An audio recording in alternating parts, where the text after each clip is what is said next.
আসন্ন রমজান উপলক্ষে স্মার্ট বাজার ব্যবস্থাপনার মাধ্যমে আগামী 12 জানুয়ারি থেকে ঢাকা শহরের 20টি পয়েন্টে ন্যায্য মূল্যে ডিম ও মুরগি বিক্রি করবে পোল্ট্রি অ্যাসোসিয়েশন।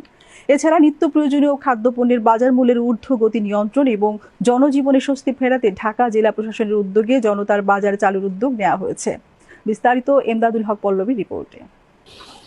রমজানে নিত্যপণ্যের দাম জনগণের নাগালের মধ্যে রাখতে স্মার্ট বাজার ব্যবস্থাপনার মাধ্যমে আগামী 12 জানুয়ারি থেকে ঢাকা শহরের 20টি পয়েন্টে ন্যায্য মূল্যের ডিম ও মুরগি বিক্রি করবে পোল্ট্রি অ্যাসোসিয়েশন।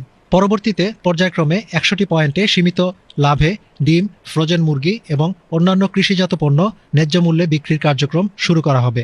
গতকাল রাজধানীতে এক সংবাদ সম্মেলনে এ তথ্য জানায় সংগঠনের নেতারা। এছাড়া নিত্য প্রয়োজনীয় খাদ্যপণ্যের বাজার মূল্যের ঊর্ধ্বগতি নিয়ন্ত্রণ ও জনজীবনের স্বস্তি ফেরাতে জনতার বাজার চালুর উদ্যোগ নিয়েছে ঢাকা জেলা প্রশাসন।